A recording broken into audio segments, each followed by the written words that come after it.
Swayam Prabha. Digital India. Educated India.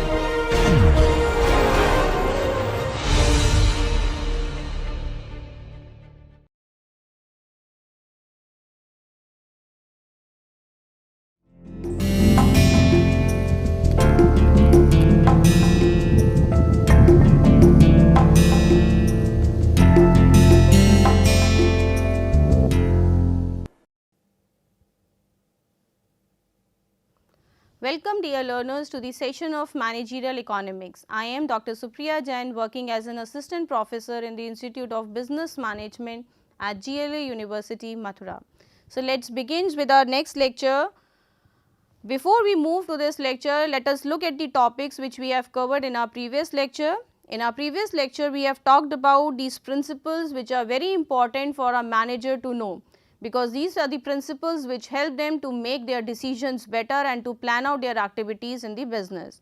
So, the first principle we have talked about was the opportunity cost principle, where in this principle we have seen that what choices we are making in the alternative resources. Okay. So, in this principle we basically understand the cost which we have sacrificed or the opportunity which we have sacrificed with the second best alternative.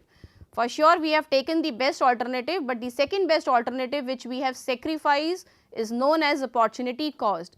And the reason for calculating this opportunity cost is to find out whether you are in economic gain or economic loss, right. So, if your actual earning is more than the opportunity cost, then you are in economic gain. That means the alternative which you have chosen at that point of time was correct. Otherwise, you need to analyze your alternatives in a better way in future, so that you would be making a right choice. Second was your incremental principle, and with that principle we have understood the things how we are going to understand the situations, right, the different situation in our business, and when do we calculate the things on the basis of total cost and on the basis of incremental cost.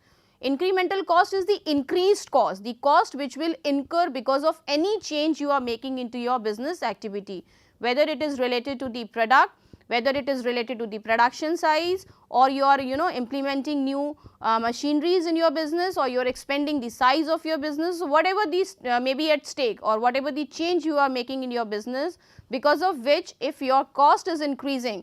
See, when we make any change in our business, it will impact revenue as well as the cost, right. So, what we need to understand here, if both are increasing, then definitely revenue should increase more. And if making any change, if both of them are reducing, then cost should definitely reduce more. And if it is only impacting the revenue, if some of the revenues are increasing and if some of the revenues are decreasing, then definitely the increase in the revenue should be more than the decrease in revenue.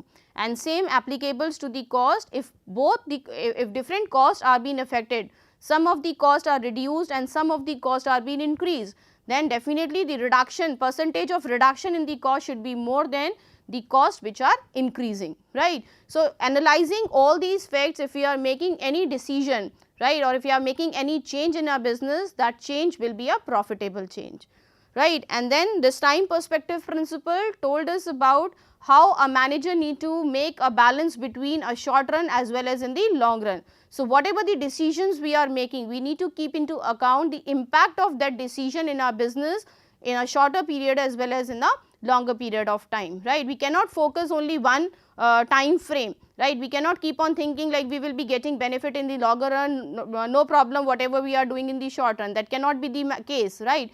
We need to understand what we are doing today and how it is going to impact our business in future. So, that account has to be taken up.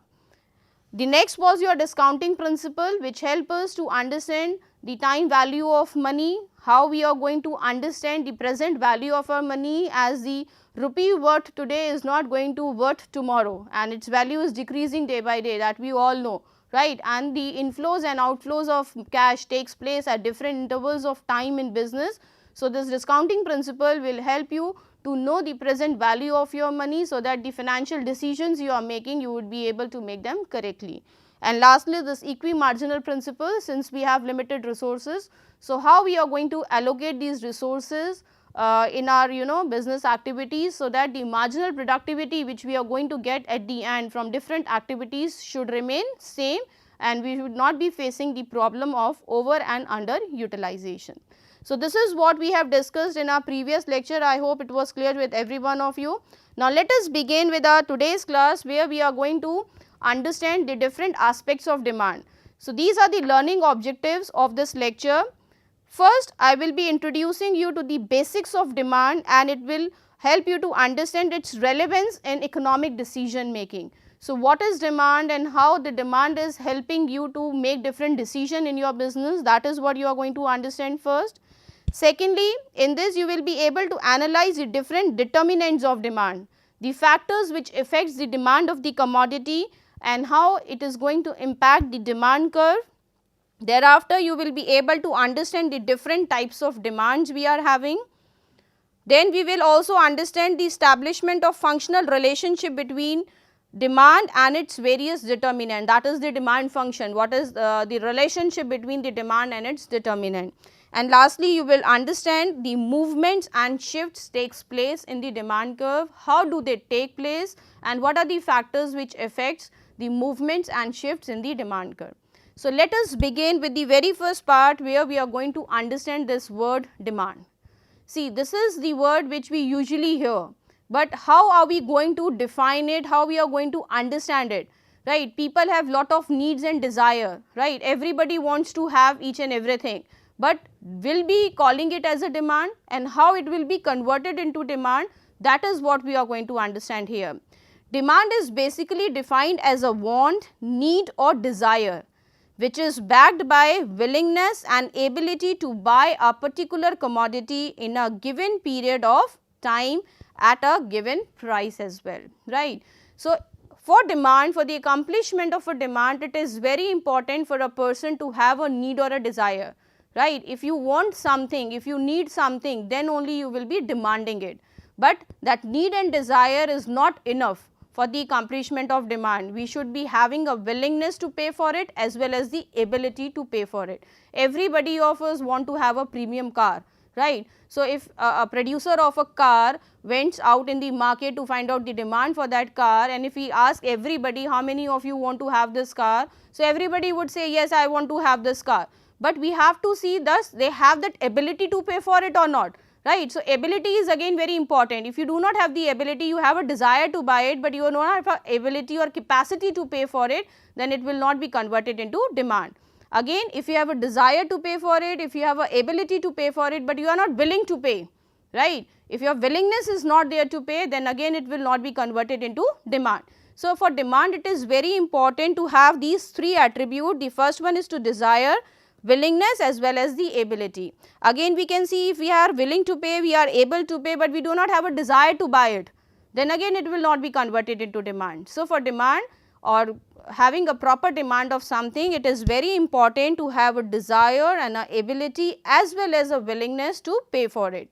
So, the desire without adequate purchasing power and a willingness to pay will not affect the market, nor do they generate production activity, because just on the basis of the desire or a want from a consumer will not create a demand, and that demand will not be able to create any kind of production activity. So, these are the things which are important.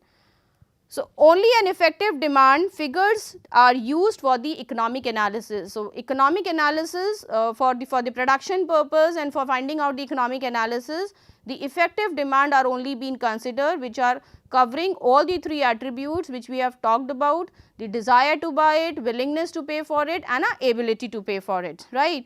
So, these are the three things which are important, and then the commodity has further three references, that is a price, a period as well as a place.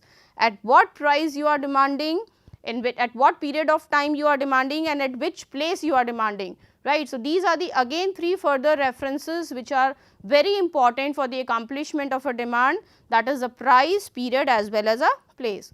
Example I have already discussed with every one of you. Everyone of us desire to possess the premium car, but very few of us have the ability to buy it. So, everybody cannot set to have a demand for a car, right. If they are able and willing to pay for it, and if they are having a desire to buy it, then only it would be considered to be a demand. Now, here are some definitions of demand given. Let us look at the definitions given by the different people. The very first definition is given by Benham. According to him, the demand for anything at a given price is that amount of it which will be bought at a time, at a place or at a price, right. So, demand for anything, whatever you are demanding at a given price, right. You are demanding it at a point of time. During that point of time, what is the price of that commodity? You are desiring it, you are you are willing to buy for it, as well as you have a ability to pay for it, then only it would be considered to be a demand. Whereas, in the words of Professor Mayers, according to him, the demand for a good is the schedule of the amount that buyers would be willing to purchase at all possible prices at any one instant of time, right, where a buyer is ready to buy that commodity at a point of time and he is also willing and able to pay for it, then only it will be converted as a demand. So, if we summarize what demand is, demand, for the accomplishment of demand or for the effective demand, it is important for a buyer to have a need or a desire, willingness as well as the ability to pay for it. So, these are the three different attributes which should be there, and the three other references which we have taken for demand are the price, period as well as the place at which they are demanded. Now, moving ahead, we have different types of demand. This is again very important. So, here we have classified the demand into 4 categories. The first is your direct and derived demand. We have recurring and replacement demand, complementary and competing demand, we have individual and market demand. So, first we will talk about the direct and derived demand. What you have to do is you have to focus on the words which are written here, direct demand, the things which we are demanding directly, right. So, basically in short you can say consumable goods have a direct demand, right, the goods which you are demanding directly. Example can be any like refrigerator, you are demanding for a refrigerator, you need not have to produce it further, that is a direct demand, right. You demand for a furniture, demand for eatable items, demand for medicines. So, consumable goods, the goods which are ready to use, they have a direct demand. Okay. So, when a commodity is demanded for its own sake by the final consumer, it is known as consumer good and its demand is the direct demand. So, in short you can say the demand by a consumer for a consumer goods would be considered as a direct demand. And there are 2 terms which we usually use, one is called as consumer and the other is called as customer, right. Let me tell you the difference between the consumer as well as the customer. Consumer is a person who consume the goods and customer is a person who purchase the goods, right. Customer can be consumer also and consumer can be customer also, but if we are differentiating between these 2 terms, customer is a person who is buying it, right, but might be possible that person has bought it but not consumed it.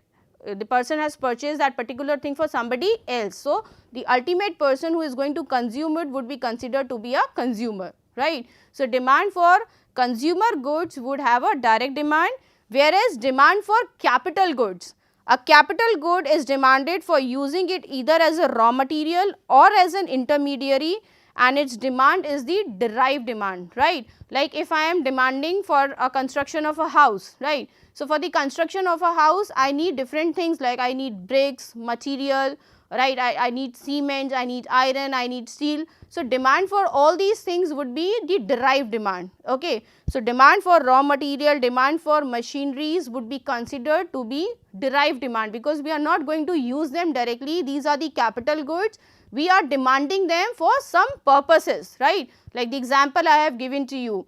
Okay. If you want to buy, if you want to get your clothes stitched, for getting your clothes stitched you need a piece of a cloth, then only you would be able to prepare your dress for it, right. So, the derived demand is the demand for those things you are demanding for the capital goods, and with that capital goods you are going to convert them into the consumable goods. Okay. So, this is what is being called as direct and derived demand. Moving ahead, we have recurring and replacement demand. Now, what does this word recurring means? The demand for those things which recurs again and again or which occurs again and again. Okay. So, basically you can say that consumable goods have recurring demand, the goods which we consumed, okay, like eatables, like newspaper we are demanding every day, like cup of a tea we are demanding maybe twice or thrice a day, okay, eatables, we have consumed it, now they have finished, we are demanding them again. Okay. So, the goods which are of consumable nature and which are not to be kept for a longer period of time, and we are demanding them on regular basis, maybe daily basis or weekly basis, or maybe fortnightly basis, or maybe monthly basis, but the demand for these goods are of recurring nature, demand for bread, demand for butter.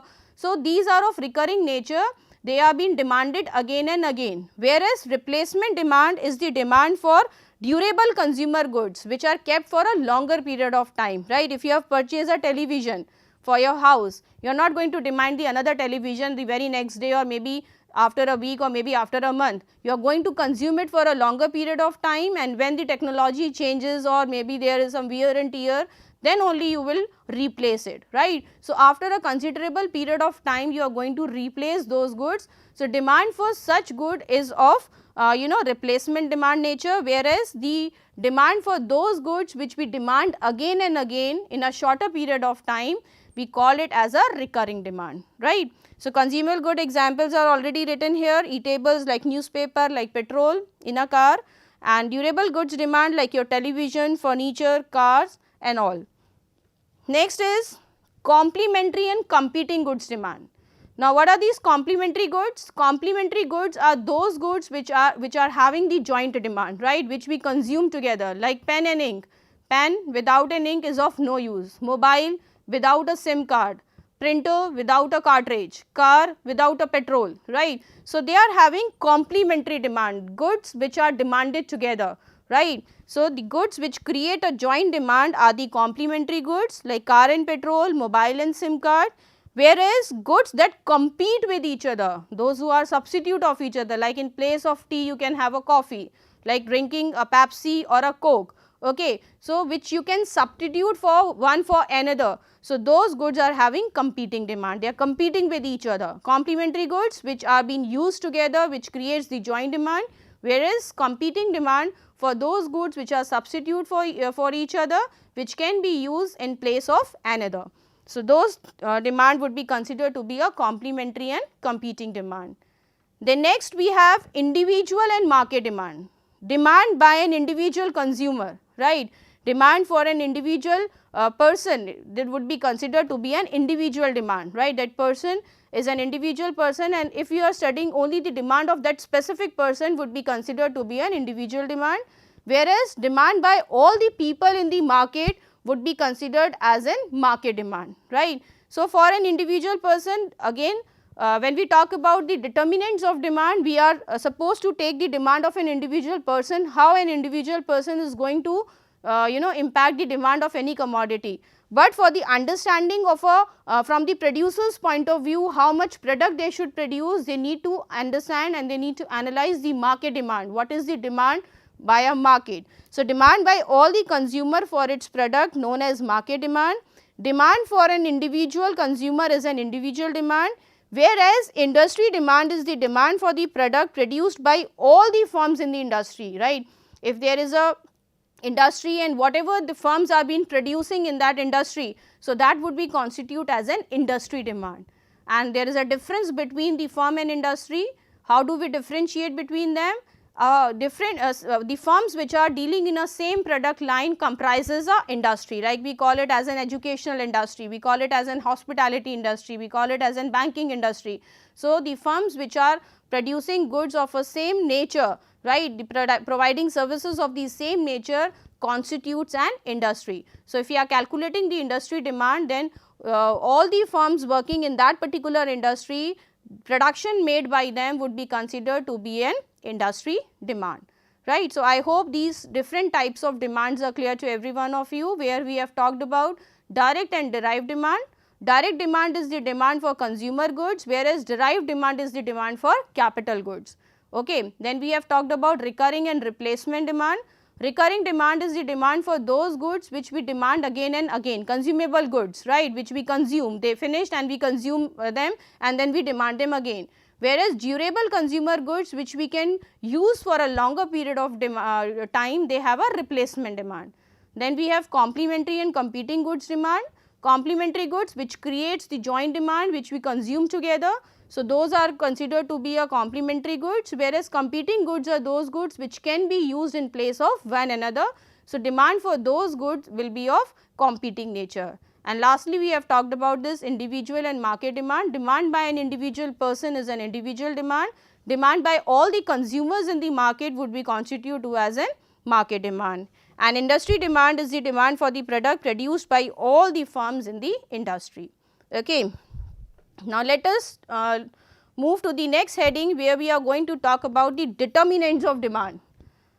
Price of a commodity. The very first determinant which we are going to discuss here is the price of the commodity, as because price is the most important factor, right. Suppose we have a price of commodity X and we have a demand for commodity X. So, we need to understand how the demand for this commodity X is going to be affected wherever there will be a change in the price of commodity X. So, in this case what we are saying, price is having an inverse relationship with the demand, right. How do we define it? Price is having an inverse relationship with the demand. Whenever the price of commodity X will increase, the demand for commodity X will decrease and vice versa. So, price of a commodity will impact the demand of a commodity inversely. Whenever the price will increase, demand will decrease and vice versa will take place. So, this is one of the most important factor or determinant, you can say that. Next is price of related goods. The another important factor which affects the demand of any commodity is the price of related goods. Let us first talk about the case of substitutes. Substitutes, like I said, are those goods which can be used in place of one another. We have two goods, product A as well as product B, right. So, what we are comparing here? Substitutes, like I said, tea or coffee are the substitute for each other. So, if the price of tea increases, right, what will happen? Demand for coffee will increase. If the price of tea is increasing, demand for coffee will increase, because now people, rather than having tea, because the price of tea has already increased. So, what people will do? People will go and shift their demands towards coffee, because definitely automatically, since there is no change in the price of coffee took place, but because the price of tea increases, people shifted their demand towards coffee. So, you can see in this case the substitute goods were having positive relationship. Whenever in case of substitute goods, this effects we are studying, we say that there is a positive relationship between the price of substitute goods as well as demand for the substitute, right. So, whenever the price of tea will increase, demand for coffee will increase. Whereas, in case of complementary goods, there is an inverse relationship, because complementary goods are those goods which creates the joint demand, right, which we consume together, car and petrol, right. So, whenever we say, whenever the price of petrol increases, demand for automobile sector industry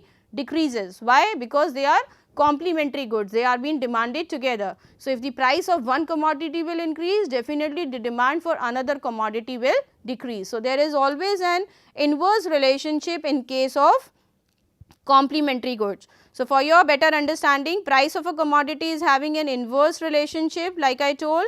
In case of substitute goods, there is a positive relationship, and whereas in case of complementary goods, again there is an inverse relationship, right. Now, talking about the income of a consumer, yes, income of a consumer also has a considerable impact on demand of any commodity, and in general terms we usually say that whenever the income of a consumer increases, demand for commodity also increases, right. So, this is the general statement which we say that income creates a positive impact on the demand. But again, we have different type of commodity. To make it more clear and to understand it clearly, we have divided the commodities into three categories. First, we have necessary goods, we have comforts and luxurious goods, and we have inferior goods as well. So, let us look at the relationship of demand or the change in the price of the change in the income of a consumer, how it is going to impact the demand for necessary goods. So, whenever the income of a consumer increases, demand for necessary good will also increase, but that increase in demand will take place up to a point of time, up to a period of time. Suppose when my income was less, I was only consuming maybe fruits I was consuming for 1000 rupees only, right, because my income is limited and the consumption of fruits which I was making for a month around maybe 1000 rupees, but now my income has increased and I have also increased my consumption of fruits, right, but that consumption will increase up to a point of time. It is not possible for me to consume 5 kgs or 10 kgs or 15 kgs or maybe 20 kgs every month, right. I will increase my consumption of fruits definitely, but up to a certain point, because this is a necessary item, maybe I want to consume it because it is good for my health. So, I am going to consume its consumption up to a point of time and after that it will not increase. So, you can see that in case of necessary goods, whenever the income of a consumer increases, their demand increases up to a certain point and thereafter it will not increase. Then if we talk about comforts and luxurious goods, for the comfort and luxurious goods, as we know, the luxurious goods are those goods, the demand for such goods keeps on increasing as and when our income increases. So, for these goods there will always be a positive relationship, because whenever the consumer income increases, the demand for these luxurious goods keeps on increasing, right.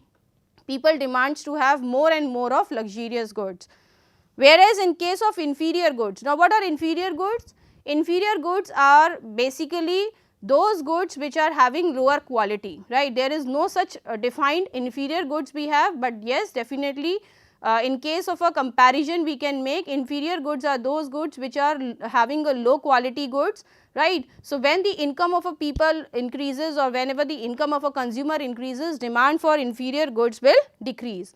So, in this case demand and income is having an inverse relationship, right. So, I hope it is clear to every one of you. For necessary goods, demand will increase, but up to a point, after that it will become stable. Whereas, in case of comforts and luxuries, whenever the income of a consumer increases, demand for such goods keeps on increasing, right, and that is why they creates a positive impact. Whereas, in case of inferior goods, because they are the lower quality goods, so whenever the income of a consumer increases, demand for these goods will decrease. Moving further, we have taste and preferences of the consumer also.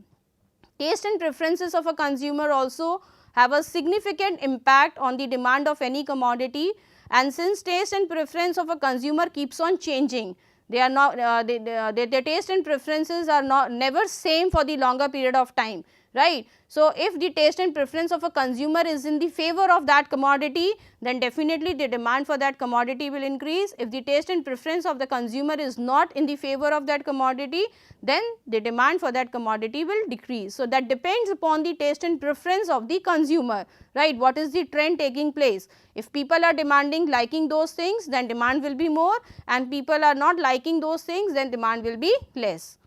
Then we have the other factors also which have a significant impact on the demand of any commodity, like size and composition of population, right. So, population also plays a very important role here. More population, more demand, lesser population, lesser demand, right. And then that population do have their demographics as well. If the product is for the younger people or for the adults, and then the product targets more of women or more of men, that depends upon the composition of that population. If we are having more composition of that population, then demand will be more, and if we are having less composition of that population, then demand will be less. The next is the income level of the people and its distribution. Yes, income level, higher income level of the people will demand more, and lesser income level there will be a lesser demand in the economy. Then we have sociological factors as well, right. Sociological factors will also have a great impact on the demand of that commodity, like their education level, like their marital status, like their age, right, like their family background, the culture to which they belongs to. So, all these sociological factors also have a considerable impact on the demand of any commodity. Then we have weather conditions. Weather conditions also affect the demand. In summers, we have demand for ice creams, we have demand more of air conditioners, whereas in winters we have demand for heaters. So, these are the things which changes, or the demand for such product changes because of change in the weather conditions. Then we have advertisement. effective advertisements also have a considerable impact on demand, and that is why companies is spending lot of money on the advertisement, right, that will help them to create lot of demand in the market. So, an effective advertisement is there, people are liking it, demand will be more, and the vice versa. Moving ahead, we have government policies also. As we know, government plays a very important role, right, and they are framing different kind of policies, and most important things which are associated with the government policy is the consideration of taxes, right. So, if certain commodities where the taxes are less, then the demand of those commodities are higher, because they need to the prices of those commodities will be lesser, but in case if the taxes you need to pay more, then the demand for those commodities will be lesser. So, government policies also have a considerable impact on the demand of any commodity, depending upon the taxes they are charging associated with those commodities. Then we have the expectations about future price and income. What is the expectation of people, right, related to the price of that commodity as well as their expectation with their income. Suppose if I am expecting that the price of certain commodity is going to increase in future. So, what will I do? I will try to buy more of that commodity today, because I know that the price of this commodity is going to increase in future. So, the demand, present demand of that commodity will increase. Or if I am expecting that the demand of certain commodity is going to decrease in future, so definitely I will shift my demand from today to future, right. Rather than buying it today, I would like to buy that commodity in future, because I am expecting that the price of this commodity is going to decrease in future. Same is the expectation with the income of a consumer. Suppose if I am expecting promotion in my job, right. So, definitely I would be getting promotion in my salary also. So, if I am expecting my income to be increased in the future, then what will I do? I will start buying more of things from today itself. So, my demand from today will increase, because I am expecting there is an increase in going to me in my income, right. Or somehow if you are expecting that you have certain responsibilities you need to meet out in the future, right, you want to save some money, maybe you have your family marriage in your family, or there is some health problem in your family. So, you try to start save from today itself, because you know that future where you cannot spend more of your income on the demand of certain goods, but rather you need to save more. So, that depends upon the expectations of people with the price of the commodity associated with their income as well. Then we have certain trade conditions also. As we know, in our economy we have different kind of business cycle taking place. We are into expansion phases also, we have to face this contraction phase as well, right. So, as we see that during the expansion phase, because economy is growing, right, demand for goods increases, because people are earning good, people are employed, and when they are employed they are earning well, and when they are earning well they demand more of the commodities. So, trade conditions also have a significant impact on the demand of the commodity, and whenever there is a recession in the economy, because of the recession people do not have jobs, people do not have income. So, their demand definitely goes down during recession. So, trade conditions also impact the demand depending upon the situation in the economy. And lastly, we have consumer credit facility and interest rate. These days, as we all know, we have credit facilities, we are having credit cards available to us. So, people who utilize these facilities, they definitely demand more, and in today's time that has helped us to increase our purchasing power as well, because of this credit card facility. So, if we are having these facilities with us, definitely the demand for goods increases, and if the interest rates are low, people are able to get more loans, and then they demand more of the commodity. So, these are also very important factors which are impacting the demand of any commodity in today's time. So, these are not the only factors which we have discussed in our lecture today regarding the determinants of demand. You can talk about few different factors also which has a considerable impact on the demand, but definitely these are the factors which are taken into account whenever we are considering the effect of determinants on the demand of any commodity, right. So, these are the determinants we have talked about. Now, let us move to the next heading where we are going to talk about demand function. Now, demand function is basically when we try to express the mathematical relationship between the demand and its determinants, we call it as a demand function. So, it is expressing the relationship between demand and its determinants mathematically, and that relationship is called as demand function. And how do we write it? Demand for commodity X. So, we are writing it like this: demand for commodity X is the function of price of commodity X, Y is the income of the consumer, PO is the price of related goods, your substitutes and complementary goods, then T refers to the taste and preferences, A advertisement, expectations of consumer for the future price as well as income of the commodity, and represents here the population and the growth of the economy. So, you can incorporate all the determinants of demand which we have studied in our previous topic. Whenever you are establishing their relationship with the demand, we call it as a demand function. So, it is a mathematical relationship where we are writing that demand of any commodity is function of all these factors. I hope it is clear to every one of you. It is just a mathematical relationship. How do we explain it? Suppose if we are talking about price and demand only, and then how we are going to write it? The demand for commodity F is the function of price of commodity X. This is how we define demand function for law of demand, because in law of demand we only establish the relationship between the price and demand. What will be the change taking place in the demand of a commodity whenever there will be a change in the price. So, here in this case, in case of law of demand, demand for commodity X will only be the function of price of commodity X. But in general, when we are talking about the demand function, here we are expressing all the determinants of demand which can affect the demand of any commodity, right. Moving ahead, we have demand schedule. Now, what is this demand schedule? To understand it better, it is basically a tabular representation where we are trying to understand how the demand of any commodity will get affected because of change in the price.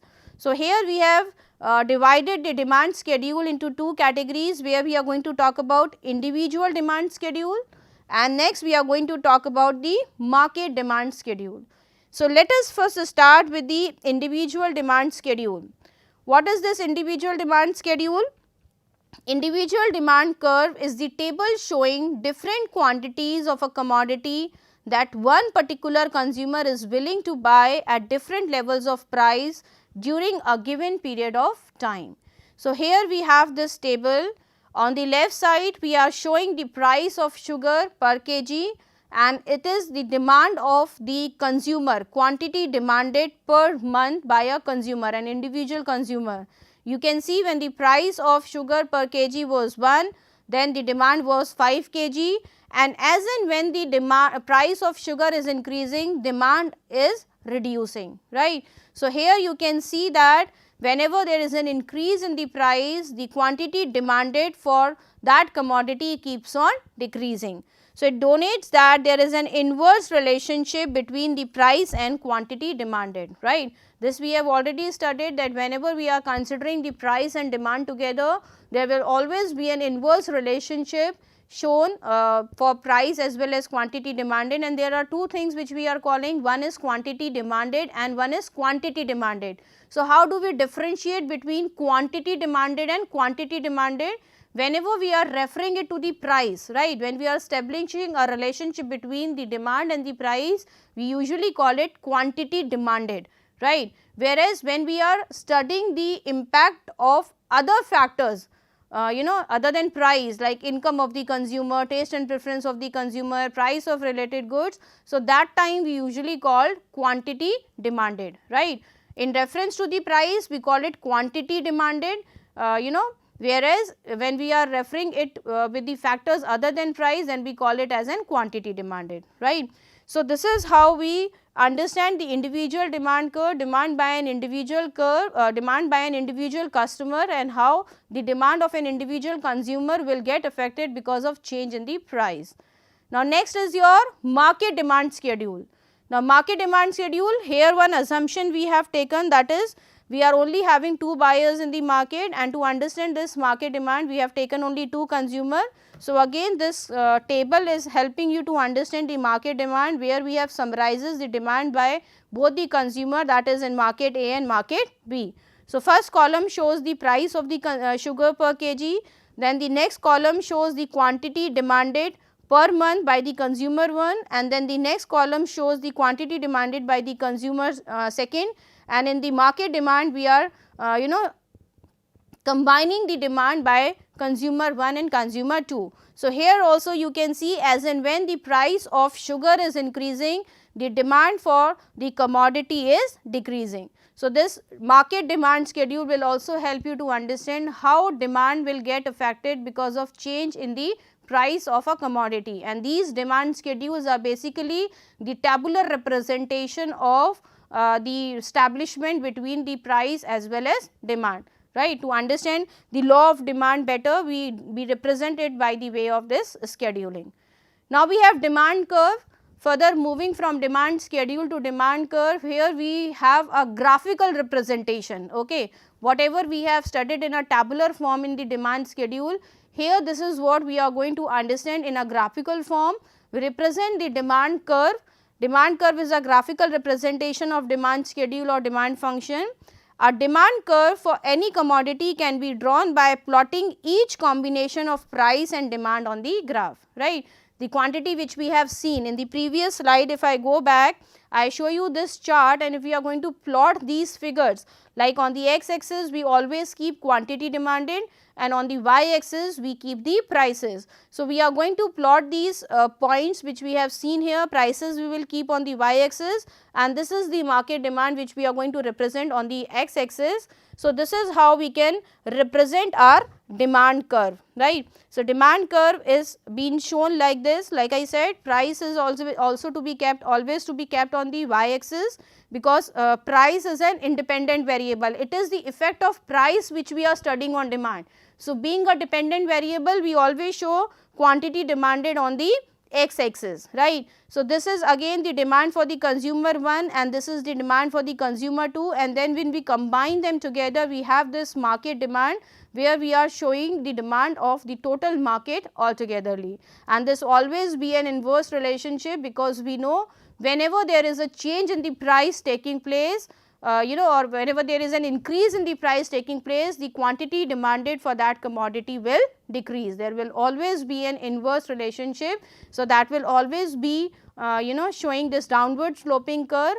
And one thing which I would like to add here is demand curve can be linear also, demand curve can be non-linear also. That depends upon the change taken place in the quantity demanded. You will get to know that change in linear and non-linear curve when we will talk about the topic elasticity of demand, and there I will help you to understand that there are different type of commodities which have a different effect because of change in the price, right. Some commodities have same change in the demand because of change in the price, but there are certain commodities which change a little lesser than because their elasticity to price is less. Some products are more elastic to price, some products are less elastic to price, some products are equally proportionately elastic to price. So, that because of that the demand curve has different shapes. It can be linear or it can be non-linear, but definitely they will always be downward sloping because there is an inverse relationship between price and quantity demanded. Moving ahead, we have movements along the demand curve. Now, what are these movements? How we are going to understand the movements along the demand curve? Here we have two things which we need to understand. The first is called as expansion or extension, and the second one is called as contraction. Now, movement we are discussing here, this movements basically we relate with the price only. Okay. Whenever there is a change in the quantity demanded because of change in the price, then movements on the demand curve will take place. So, what we are saying, when the price of a commodity falls, whenever a price of a commodity falls, its quantity demanded rises. Okay. We can see here whenever the price, when the price was P1, the quantity demanded was Q1, and when the price was when the price was P, the quantity demanded was Q, and when price reaches to P2, the quantity demanded was Q2. So, P and Q is the starting point which we have started when price reduced. When the price reduced, you can see the increase in the quantity demanded, the demanded increases from Q to Q1, right, and this demand curve will shift downward. The extension of demand taking place, which says that whenever there is a decrease in the price, the quantity demanded will increase, which represents the expansion or extension in the demand curve. Whereas, if we talk about contraction of demand, when price increases from P to P2, so our demand decreases from Q to Q2. So, our demand decreases. So, that causes the contraction of demand, and that is happening because of change in price only.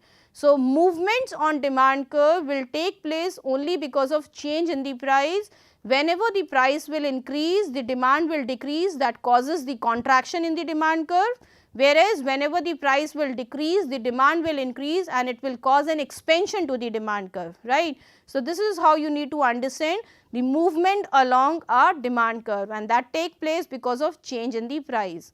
Now, if we talk about shifts in demand curve, what is meant by shifts in demand curve? Demand curve will shift either upward or downward, and these shifts in demand curve taking place because of change in any factor other than price, right. Other than price, if there is a change taking place, maybe because of income of the consumer, price of related goods, advertisement, size of population, weather condition, whatever the factor it is, but other than price, if they are causing a change in the quantity demand, that is called as shift in demand curve. So, here we have increase in demand as well as decrease in demand. You can see here price remaining the same, since I said price is not changing, price remaining the same. When the demand rises due to change in the factors other than price, like consumers income, like taste and preferences, like change in population, like price of related goods. So, that increase will take place, and whenever there will be an increasing taking place in the demand curve will shift rightwards, right, or you can say upward. Okay. So, this demand which is moving from D to D, right, this is called as increase in demand curve. Price remaining the same, you can see there is no change in the price keeping constant. This is the change taking place in the quantity demand because of change in the other factor. So, this quantity has been increased from Q to Q1, maybe because the income of the consumer has been increased, and because of that they have started demanding more of that commodity on the same price. So, our demand curve will shift from this point to this point, which causes an increase in the demand, right, which we are saying that it will shift towards the right. Whereas, decrease in the demand, we are saying price remaining the same, right, price again the price is constant. When the demand falls due to the change in the factors other than price. Now, see, earlier the demand was Q1 and now this demand has been shifted inside, okay, demand has been shifted inside, and this causes the decrease in demand. Earlier we were demanding this much of commodity, now because of the change in the taste and preference, maybe the consumer demanding lesser of that commodity, keeping the price same, there is no change in the price, price is neither increasing nor decreasing, it remains same, it is constant. Even then if the demand is decreasing, we call it as a decrease in demand. So, there are two things which you need to remember here is, one is movement along the demand curve. Movement along the demand curve takes place because of change in the price. If the price is increasing and because of increase in the price, quantity demanded decreases, then we call it as a contraction in demand curve. Whereas, when the quantity demanded increases because of decrease in the price, we call it as an expansion. Here in this demand curve itself, if we are moving downwards, we are calling it as an extension of demand. If we are moving upward, we call it as an contraction of demand. Whereas, shifts in demand curve takes place because of change in the factors other than price, right, because of the change in the income, because of change in the population, change in the advertisement, change in taste and preference of the consumer, any factor if it is causing change to change the quantity demand, then we call it as in shifts in demand curve. When demand will increase, it will shift towards right, whereas when demand will decrease, it will shift towards left, right. So, these are the topics which we have covered today. Let us look at the review of our subject today, whatever the topics we have covered. Initially, we have talked about demand. What demand is?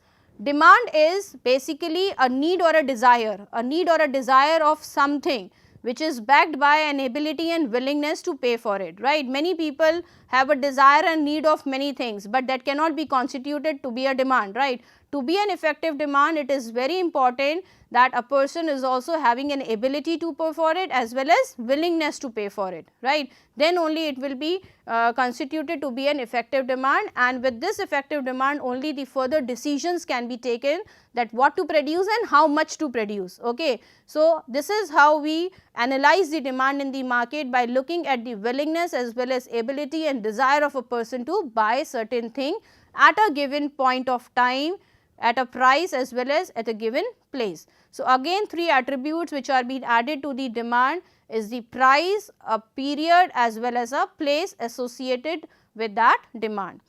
Then we have talked about different types of demand. In different types of demand we have discussed about direct and derived demand.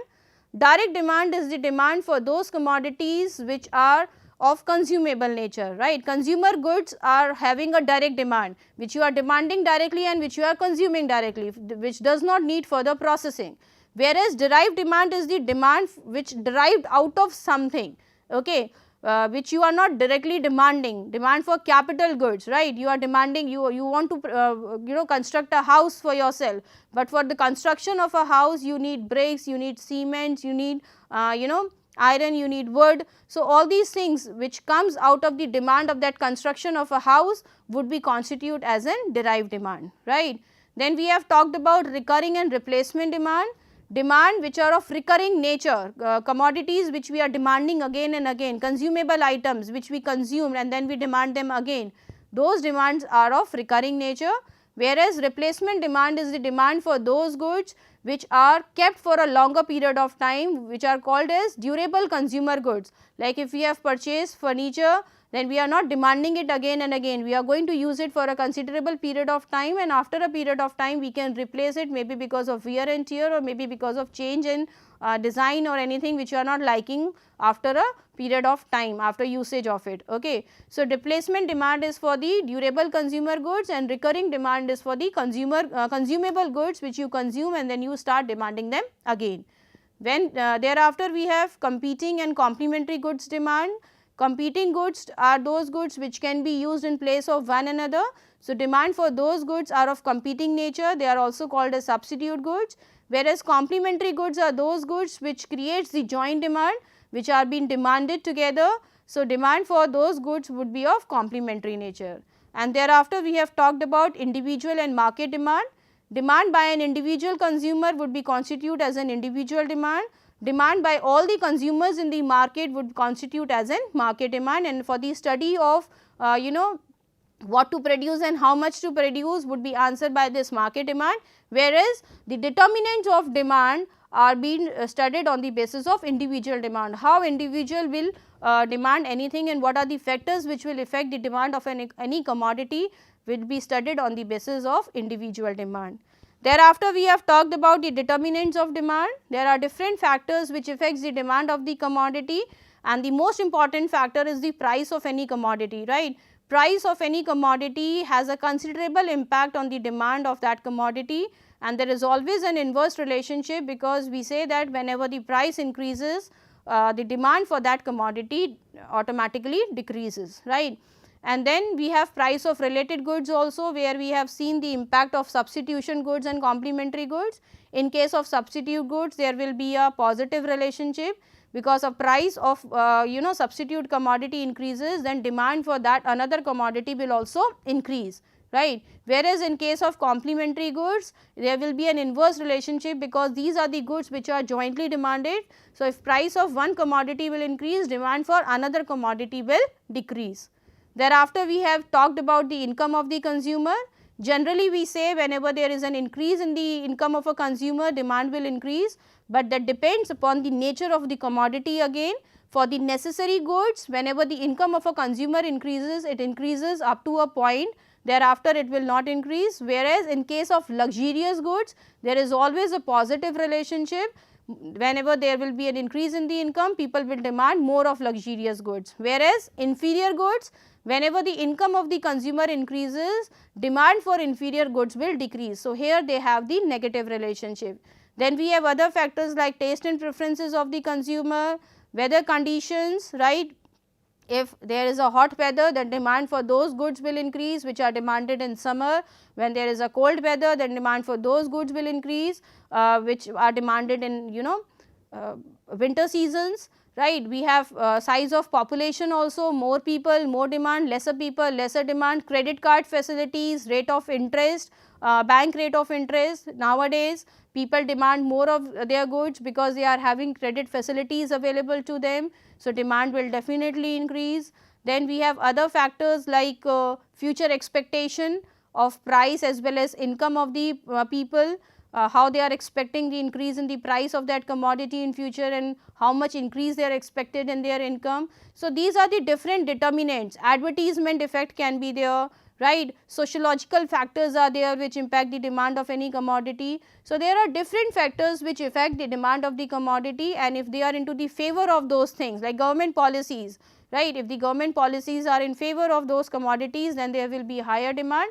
If there is a lesser if the policy is not in the favor, then definitely there will be a lesser demand. So, different factors have a different impact on the demand which we need to study. Then we have talked about demand function. Demand function, like I said, established a mathematical relationship between the demand and its determinants, right. How we express that demand of commodity X is the function of price of commodity X, income of the consumers, government policies, taste and preference of the consumer, size of population in the economy, future expectations of the income as well as price of the commodity. So, this mathematical relationship, the way we are expressing the relationship between the demand and its determinants would constitute as a demand function. Then we have talked about demand schedule. Demand schedule is a tabular representation of demand curve, price as well as quantity demanded, right. Law of demand you can say, because in law of demand we establish a relationship between price and demand, and as we know, as and when price increases, the demand will decrease. So, here in demand schedule I have discussed with you individual demand schedule as well as market demand schedule, where we have seen how the demand of an individual will get affected because of change in the price, whereas in case of market demand schedule we have seen how the demand of different consumer will affect the market demand, right. And there we have also made the assumption that there are only two customers in the market, because of which we have summarized this market demand. Then we have talked about the demand curve. Demand curve is a graphical representation of demand schedule, right. Here we see how demand can be represented on graph. So, for demand curve we always have two axes. On the y axis we show the price, because price being an independent variable we keep it on the y axis, and on the x axis we represents the quantity demanded, right. So, whenever there is a change in the price, there will be a change in the quantity demanded, and as there is an inverse relationship, our demand curve will always be downward sloping. But demand curve can be linear also, or demand curve can be non-linear, that depends upon how much change has been taken place in the quantity demanded due to the change in the price. And then thereafter we have talked about movements on demand curve. Movements on demand curve take place because of change in the price, right. So, whenever we are shifting towards right, when the quantity demanded increases, we call it as an extension in demand, because there is an increase in the demand taking place because of change in the price, whereas whenever moving upward or towards the left on the demand curve, it would be called as contraction in demand curve, because there is a change in the demand taking place. Whenever the price increases, demand will decrease, and that will cause an contraction in demand curve. And lastly, we have talked about shifts in demand curve. Shifts in demand curves will take place because of change in any factor other than price, right. Our demand curve, if we are representing this way our demand curve, then if our demand curve is shifting towards right, that means there is a change taking place in any of the factor like income, like consumer taste and preferences, like advertisement, and that causes an increase in the demand, that is being called as shift in demand, and the shift will be called as increase in the demand, right, because the demand is increasing. Whereas, if the demand curve is shifting towards backward, right, towards the left, that means there is a decrease in the demand taking place, because again there is a change in factors other than price. So, these are the things which you need to understand regarding the demand. I hope all of you have understood it well. Let me show you the reference books from which I have taken the references. Thank you all of you.